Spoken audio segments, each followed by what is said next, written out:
From the National Newsroom of the Canadian Press, I'm Don Mitchell. Prime Minister Mark Carney says a phone call with President Donald Trump this morning touched on a new economic and security relationship between Canada and the U.S. A statement from the Prime Minister's office called the call between Mark Carney and President Donald Trump productive and wide-ranging. The leaders discussed current trade challenges, opportunities, and shared priorities in a new economic and security relationship. Trump and Carney also discussed how to support long-term peace and security for Ukraine and Europe. Earlier this month, Trump increased tariffs on Canada to 35%, with the White House saying Ottawa didn't do enough to curb the flow of fentanyl. Those tariffs don't apply to goods compliant with the Canada-US-Mexico Agreement on Trade. Kelly Malone, The Canadian Press, Washington. More than 10,000 Air Canada flight attendants will begin voting next week on a new tentative agreement that raises wages and establishes a pay structure for time worked when aircraft are on the ground. Canadian Press reporter Sammy Huda says the tentative deal means a raise for the flight attendants. There's a 12% increase this year for most junior flight attendants, as well as an 8% salary increase for the more senior members of the union. That goes up to around 3% next year in terms of the increase, and there's sort of incremental increases over the lifetime of this deal, which would be 4 years. The airline and their union agreed to a deal Tuesday morning, ending a 3-day strike that caused chaos for Canadian and international customers during the busy summer travel season. More than 200 structures have been lost so far in an area near Conception Bay in Newfoundland and Labrador as a wildfire continues to burn out of control. Heritage buildings and homes have been destroyed in the fire. Canadian Press reporter Sarah Smelly says so has Cabot Academy, which was more than just a place for students to attend. They become a hub in a community. They attract, sports events. Right now, another school just southwards down the shore in Carbonear is acting as the evacuation center. That's where people who have been evacuated from this fire are going right now for showers, for meals.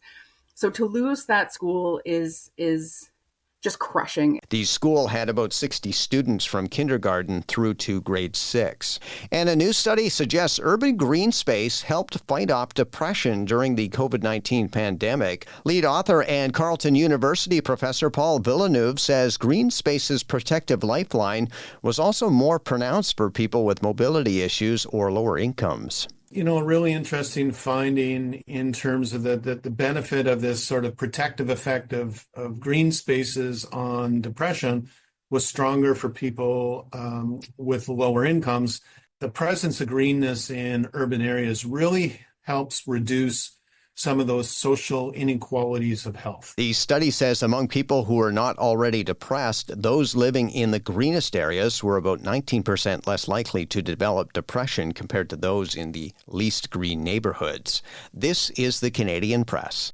In sports, Week 12 of the CFL season kicks off tonight in Montreal, where the Alouettes will host the Winnipeg Blue Bombers. The 5-5 Alouettes are on a 3-game losing streak and down to their 4th-string quarterback due to injuries. Meanwhile, the 5-4 Blue Bombers have struggled away from home with just 1 win in 4 road games. Canadian rising tennis star Victoria Mboko will face a tough-round first opponent at the U.S. Open. The National Bank Open champion was drawn into an opening match against former world number 2 Barbara Krejciaba. The Czech veteran is a 2-time Grand Slam winner who has seen her world ranking drop to number 61 due to injuries this season. And Canadian amateur Aphrodite Deng is off to an excellent start at the LPGA Tour's Canadian Open. The 15-year-old golfer shot an opening round 5 under in her tour debut to sit in a 3-way tie for the clubhouse lead among early finishers in Mississauga, Ontario. Mexico's Gabby Lopez and 2023 Canadian Open champion Megan Kang of the United States also opened at 5 under. From the Canadian Press, I'm Don Mitchell.